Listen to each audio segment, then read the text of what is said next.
former OnlyFans model surprised us with this startling revelation that she has moved on from being an OnlyFans model to being, a child of God. I love cheating. It's actually my biggest fantasy. So you'll never want to cheat on me. You'll be drained. Like there's nothing left in you to cheat. But I will cheat because I'm bored. I am so thankful that God truly met me where I was, because I now feel emotions. The minute God met me in my living room, I started feeling like it was crazy, because it was a phenomenon of years and years and years of being numb. It was like a puzzle piece with a piece missing, and that piece was like the best part of it, like the actual heart of it was gone. And I had this moment with God where I was like feeling all of this, and I was sobbing in my living room, but I was at my wit's end. I had everything around me. I lived in a 4,200 square foot home, which was like $3.5 million. I drove a Porsche. I had any designer bag that you could want. I have a ginormous closet. I have everything. Money doesn't matter. It did not bring me true joy. Like you can be happy, like, oh, I just got a new bag, cool. But that's not joy. Like the joy that the Lord gives you is like, well, one, he says it's your strength. But the joy that I have now is nothing compared to worldly happiness. She was on the whatever podcast, however long ago, talking about she would cheat on her man and, I'll drain you, but I'll cheat on you. You won't cheat on me. Now, to showing up on, I don't know what podcast is one, because this was through the Masculine Mindset, where she is just demure, very mindful, and she's talking about her love for the Lord and how the Lord encountered her in her living room, and how she gave her life to Christ, and now she's living a different, renewed life as a Christian. And the power of this story for those who ultimately are following a path that Christ has laid out, or for those who confess to be Christians, is redemption is for everyone. Redemption is really for everyone. At any time, any place, anywhere, no matter what you've done, redemption is for everyone. And we've seen so many stories about women being ran through, and you slept with this one, and you slept with that one, and you saw those comments littered all over the comment sphere related to that post. Now that you done did all your dirt, now you want to come to Jesus, and now that you've done all these men and sucked all these D's, and now you want to come and you want to be very mindful, very demure, this honest woman. And I will say this: no one can or should interfere with another person's redemption story. If it's fake, then that's between them and God. If it's genuine, that's between them and God. Who am I to interfere with that take? But I honestly believe the reason why so many people are upset about her redemption story is this is a common narrative with women. When they excel and they move on, men get upset because they can't control them or their narrative, and then out comes the insults, and out comes the violence and the abusive posture. Oh, that's real.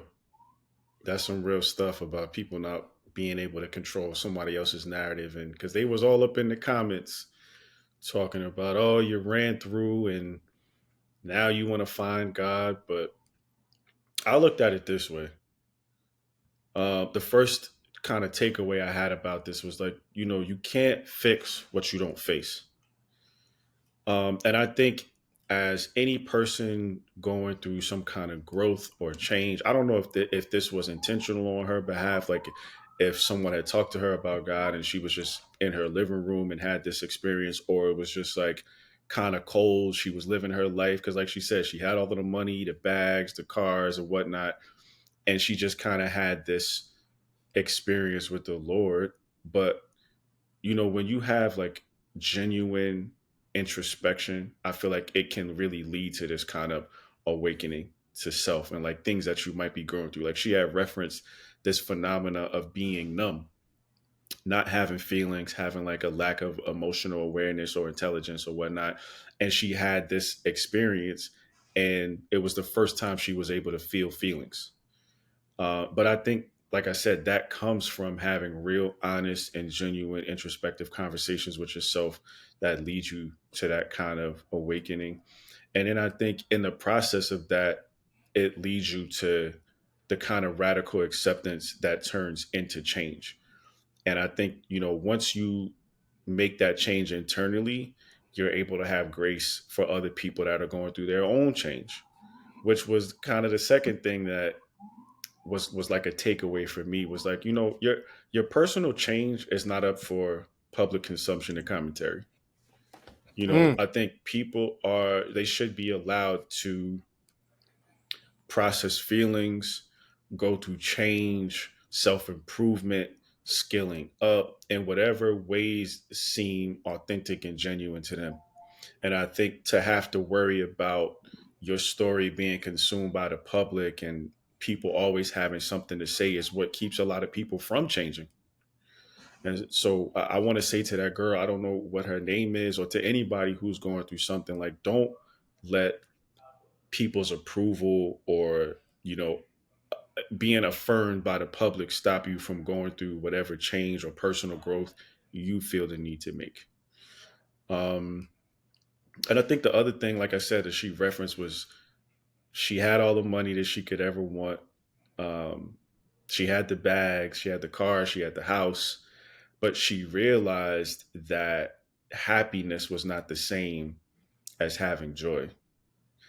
yeah. And I think, to me, that was, something that I've seen a lot of people, well, can't say I've seen a lot of people learn that in life, because I still feel like our society has people chasing happiness. But, happiness is fleeting. It's a feeling, but what she was talking about, that joy, it's a lifestyle. And at least in the context she was talking about it, as we know it, you know what I mean, being believers or having come through church, Christian Yeah. church, they talk about, joy, like the world can't give it and the world can't take it away. Yeah. It's something Yeah. that happens on the inside. You know what I Yes. mean? You have Paul that talks about, I've learned how to be content.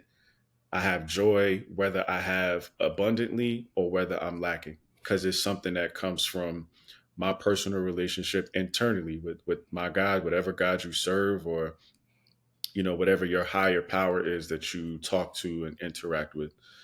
But, I feel like today in our society, with the kind of material wealth that people can come across, happiness is based on what's happening around you. If I got the car, if I got the clothes, if I got the eye candy, if I got the six-figure job, if I got the corner office, if I got the BM, if I got the Mercedes, those things make me happy. But if you don't have them, people don't feel happy. Whereas joy is something that's experienced based on your internal culture. So whether you have or you don't have, it's a state of mind. It's a choice, really. The same way people can be in love and they say, things may not be where I want them to be right now, but I'm still going to choose to love this relationship and show up in this kind of way. For sure. For sure. What's fascinating to me is that over the last year and a half, I would say year, you have women who've been in the spotlight for being sex symbols or baddies coming to this renewed sense of self. Black China, I don't know Black China's government name, but she took out her fillers. She got baptized. She's very religious. Brittany Renner now has converted to Islam, and she's wearing the full hijab. She's covered. This woman from OnlyFans, and so there is a move towards a more conservative orientation for women who used to be the baddies on the block, the women who had notoriety over the previous 5 to 8 years, whether it's in kind of porn-esque industries, stripping, porn officially, or being, the baddie that could be trusted to go from here to there and jumping from guy to guy, or being with from guy to guy. And that is fascinating to me. Now, some people have their own quips and ideas about that. And I just don't want to entertain that right now. But I will say that it's fascinating to see that phenomena taking place and to see women who used to be known as 304s. What do you say? 304s. Yep. Mm-hmm. Who are now lifting up Islam and Christianity and following those lifestyles hard body. I mean, full conversions, 180s. So, which I don't think is necessary, but it is dope to see because we saw a similar conversion with Good Moms, Bad Choices. Like they talked about going through a period where they were just like out here doing whatever they wanted to do, kind of bypassing the security of a monogamous relationship or marriage. And they had a turnaround where they were like, yo, we're married now. I don't know if they're married, but they were searched. I don't know, but yeah, I know one is committed, but yeah. Got you. But yeah. I mean, that's the kind of conversion I'm talking about. Where yeah. You like, yo, you could still be a baddie. You could still dress how you dress. You could still, because they smoke hella weed. You could still do all of that.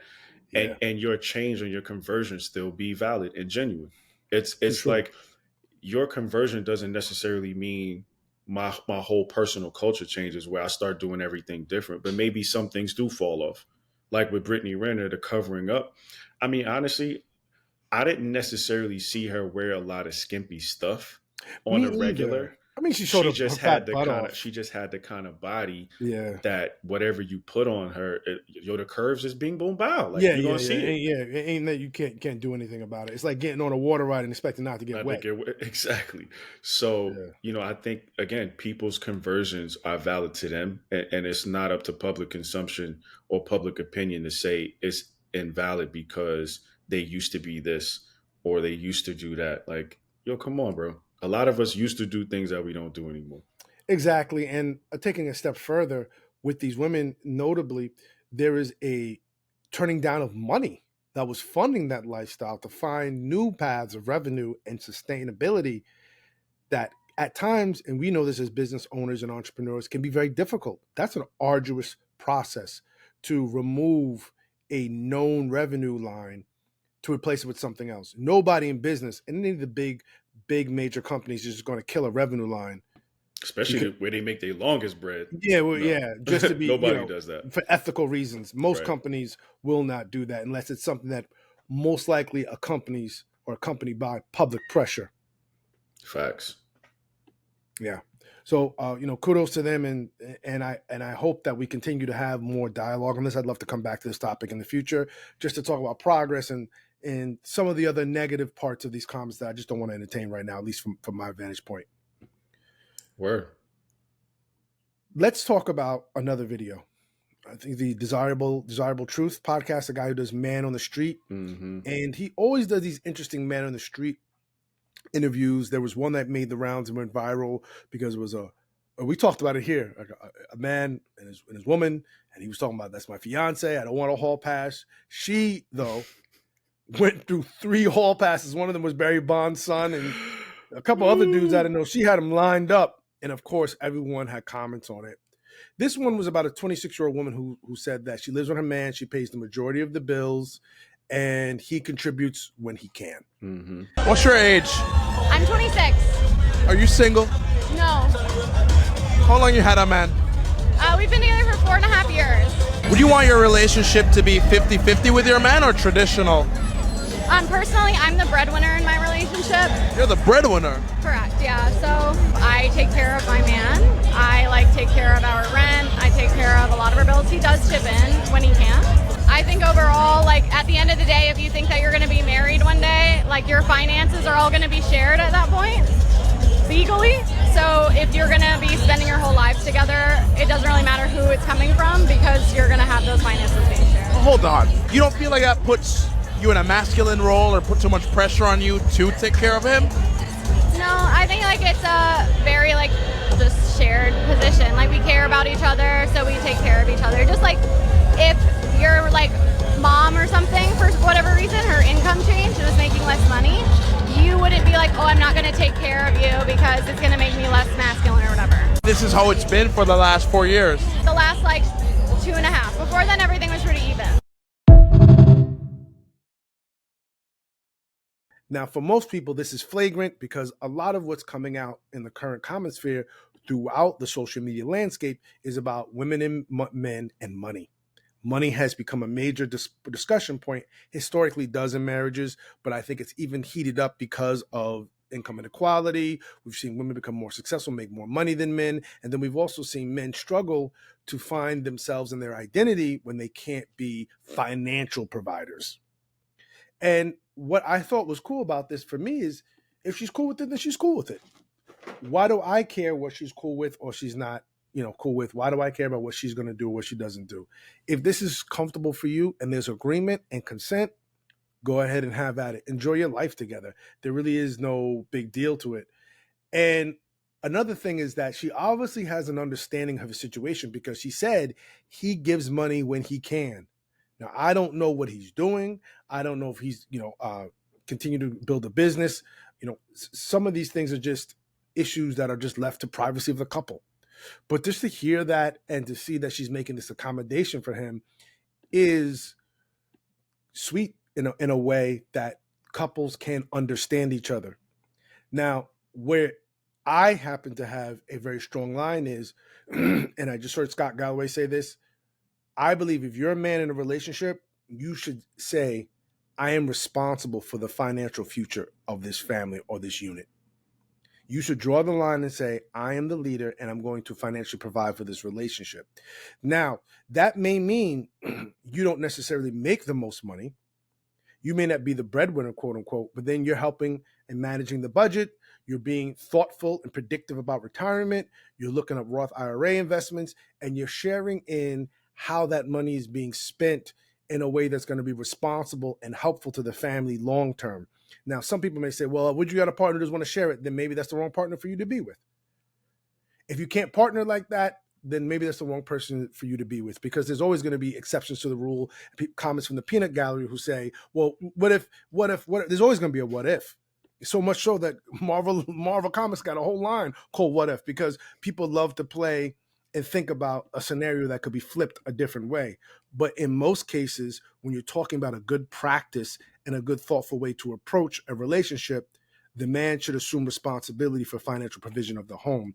Again, my definition of financial provision is not necessarily being the breadwinner. It's being the person who's taking the first move and being thoughtful how the finances can uplift the goals of each person and also uplift the home in general.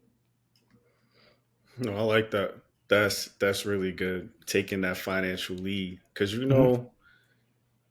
a lot of dudes will scream, they're the provider, but they get mute when the roles are reversed. You know what I'm saying? So say that one more time. I just want to hear that one more time. A lot of dudes will scream provider, but they go mute when the roles are reversed. And I say that to say, to your point, to kind of reinforce it, y'all may have an understanding right now that she's going to be the breadwinner, because she did say, we kind of look at it as we'll eventually be married and all of the finances will be pooled together. Yes, she did say that. So eventually it's not going to matter. Okay, cool.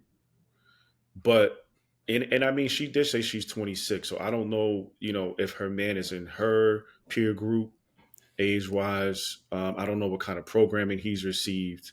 But I think if she's holding it down right now, it's dope that she's showing you love. But Broham, you better be ready to match that energy when it's your turn. So sure. like she said, he's chipping in when he can right now.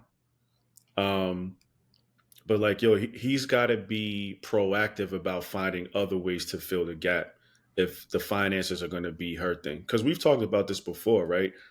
Roles don't have to be traditional. If a woman is better with finances, we can acknowledge that and let her move in that power. If a dude is better at household duties, we can acknowledge that and let him move in that power. So roles don't have to be traditional. But if they're not going to be, each one has to pick up the slack. Mm-hmm. And be complimentary.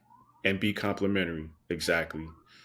And it did make me think, how does her man define manly pride? Because one of the things that I was just thinking about was, even when I was young and I dated someone who was older than me, it was only to a certain level I felt comfortable with her taking care of me. Like, she was obviously a little further in her career, making more money, but it was just to a certain level felt comfortable with her taking care of me. So when we would go out, if she had chosen a place, because again, she was put on the places that might have been a little bit more fancy because she was in her 30s, I was in my young 20s. So she knew more about fancy places that had a higher price point. I would cover it. You know what I mean? And even when I lived with her for a couple of months, I would chip in with the bills. You know, I didn't have it to totally take care Yeah, of it or cover it. cover it. But I was just like, yo, I can't be up in her home just laying around and not carrying my weight. So again, I don't know the agreement that they have, but we talked about this last episode. Agreement is critical in situations like this. As long as the two people can say, this is what the agreement is between us, and they're both honoring that, then I think it's all good. Yeah, for sure. For sure. And I actually thought, bro, like this was probably one of the healthier versions I've seen of an independent woman, because she wasn't coming from the place of like, my independence affirms that I don't need a man, or men are worthless, or women are superior. It was just, this is what he and I have decided we were going to do. I don't care about the social exclusion. I don't care about the backlash I might get from friends and family. This is how I'm independently choosing to spend my funds and show up and be in this relationship. And so just solely based off of what I saw in the video, like, we don't really know the ins and outs of that relationship, but it felt like a very healthy version of what an independent woman can look like. Because some women still support the vision before they see a payoff. Some women still date, for potential, and they don't hold it against a man for what he doesn't have right now. Or like, he's not able to articulate a 5-year plan or to let me know what it's going to be like in the future. But I'll work with him from what I see. Like, some women are still like that. And I think men appreciate that, because it kind of debunks the myth that a man needs to prove utility first for me to be in my feminine. So yeah, I mean, I think some men appreciate women that will build with them. And I would just say another takeaway I have from this, and I've kind of said it already, but whether it's marriage or not, relationships need to be balanced. Finances are just one aspect of a relationship. There's other roles and responsibilities that need to be managed.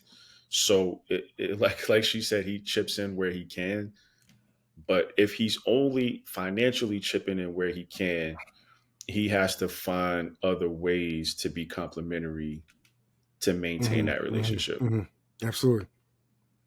Absolutely, man. That's all great points. I mean, those are some amazing points, because ultimately you have to be a positive contributor to your relationship. If she's working like a dog and you're sitting back on the PS5 or the Xbox, not doing anything, not even bothering to think about dinner, a breakfast, a trip, a walk in the park, and then expect her to come home, jump through fiery hoops, and put on this, carnival/circus performance for you. You still want to polish the silver? Yeah, exactly. After you had a hard day? Yeah, and at the end of the day, it's like my boy Eric said, what does that sound like? I work, I cook, I clean, you do nothing. That's slavery. Mm-hmm. Yeah. Which we've heard a lot of women complain about. They feel like relationships are one-sided.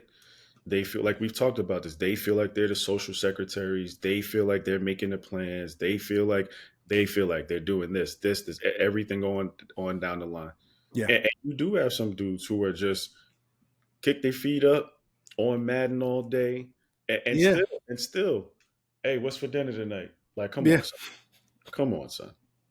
We got to do better. There's just got to be a better approach and a better process for being a good partner. All right. So the last video we want to talk about is from the Daily Wrap Up crew, where a woman was commenting on men in this modern dating era want to be women. You try and you go on little dates and stuff. Nowadays, the girls act like guys. They be young men. And then the guys act like girls. They be sassy and everything. My sister was talking to somebody or whatever. He was just asking for too much, but not having nothing. So she made a statement like, the men that likes me, I never have to reach into my wallet. And then he said, me too. Nowadays, guys want tricks too. Guys wait, that's not wanting flowers though. He just saying like women appreciate his time, so they be spending money on him. Usually when men want you and they like you and they want to be with you, she don't have to reach into her pocket. She's not the one supplying drugs, alcohol, food, dates, everything else. And he's, guys just be home, and he's reciprocating that energy. Guys be at home feeding you blunts. Can't cook, can't do nothing. Guys be wanting to be the female. So let me be a passenger princess.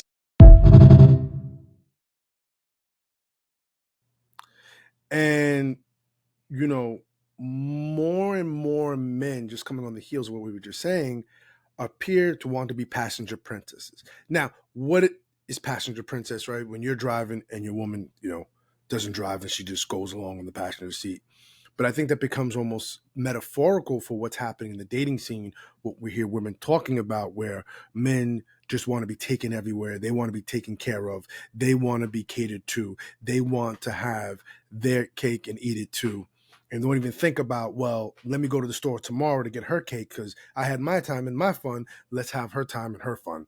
They won't even think about that. They'll just think about what they can get out of it. And then tomorrow it's my birthday again, and the day after that is my birthday again, and then whatever celebration I want to say is my celebration, because as long as I get to have this cake and eat it too, I'm good. And my takeaway from this is that men are displaying a level of immaturity that is chasing women away from wanting to bond, be, and mate with them.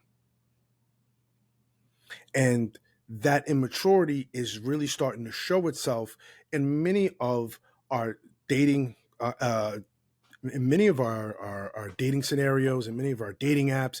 I mean, face-to-face hookups, anything. You're starting to see just a certain level of immaturity that is destroying the fabric of trust between a man and a woman. And most women are saying no, thank you. Just like you're hearing men saying no, thank you, and staying home and watching porn and playing video games, you're seeing women say, no, thank you.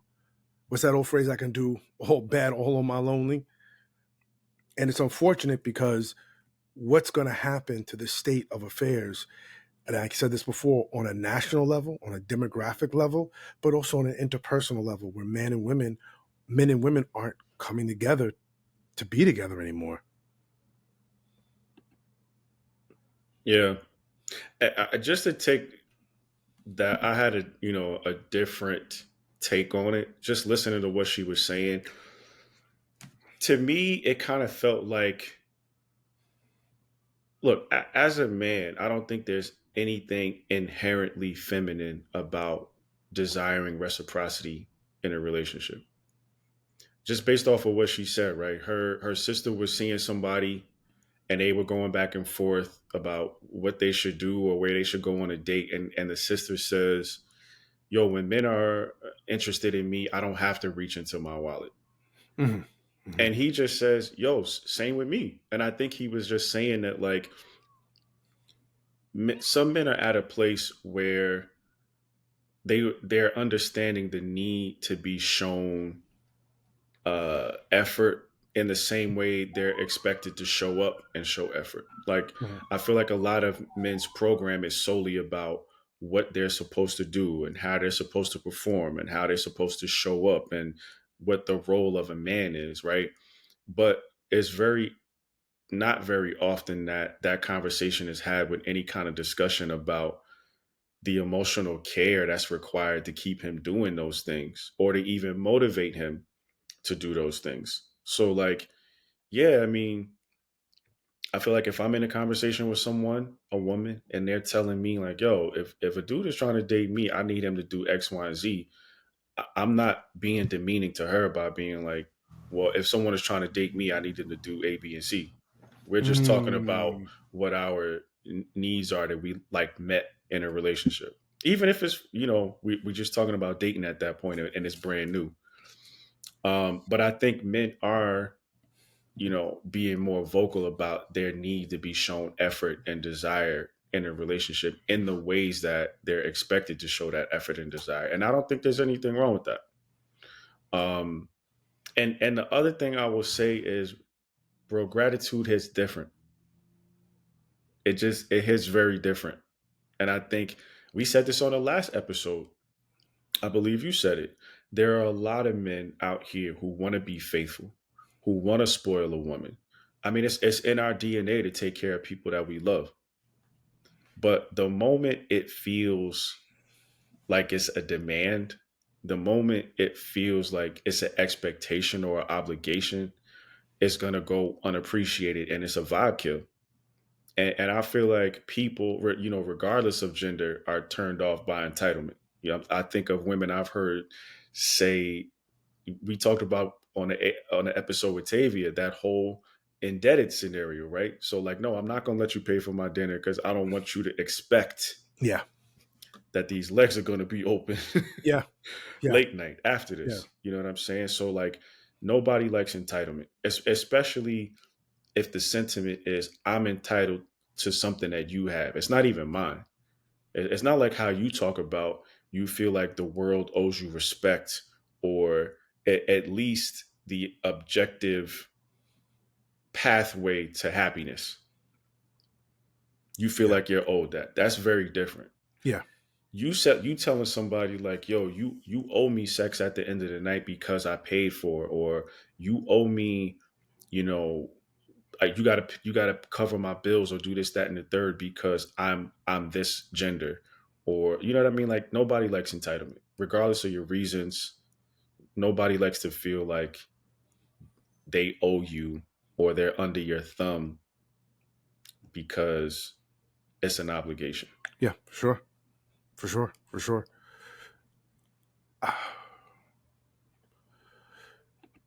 Why I wrestle with this is that so much of the leadership rhetoric that's prevalent in Christian homes, and I've noticed twinges or golden thread of that rhetoric in other religious homes, is around male leadership and men taking the role.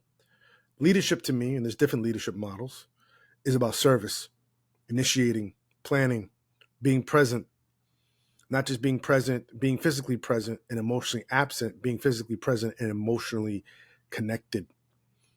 And ultimately, I understand some of the complaints women are having, because what I'm noticing, this is coming from a straight dude, is men dabbling and sometimes downright peddling the leadership rhetoric, but then not upholding leadership actions.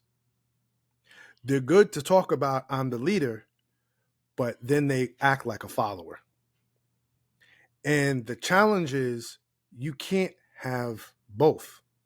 You can't fly a helicopter and drive a car at the same time. You take a car to a helicopter, or a helicopter to a car. You're not going to be flying a helicopter and driving a car at the same time. Not going to happen. And when I listen to this rhetoric, that's what I think of. People talking about overlaps that are just unrealistic, that don't exist in our material or physical reality.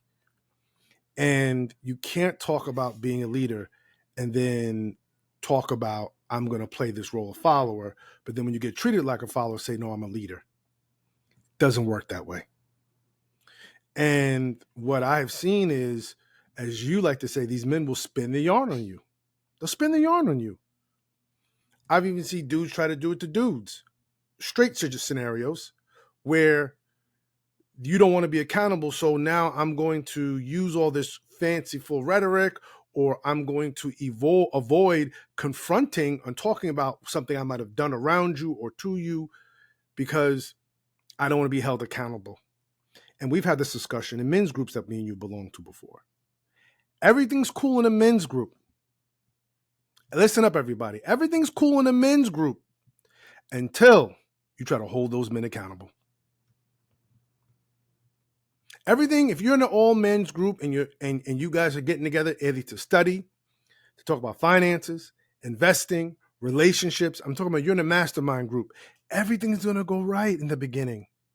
The moment you start checking in on those men and holding them accountable to the goals they said that they had and wanted to partner with you about because you may be accomplished in an area or you're both struggling in an area and we're going to hold each other accountable.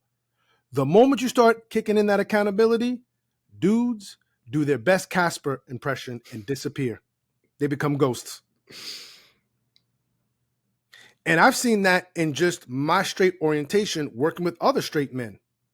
So if that's happening with me, when I check in about the way you say you're going to handle your budget, the way you say you're going to deal with your addictions, the way you say you're going to deal with enhancing and becoming a better version of yourself for your relationship, the way you talk about your planning for your future, for your children, when you talk about being accountable to your business, if that's happening to me, what is happening in your intimate relationships with these women?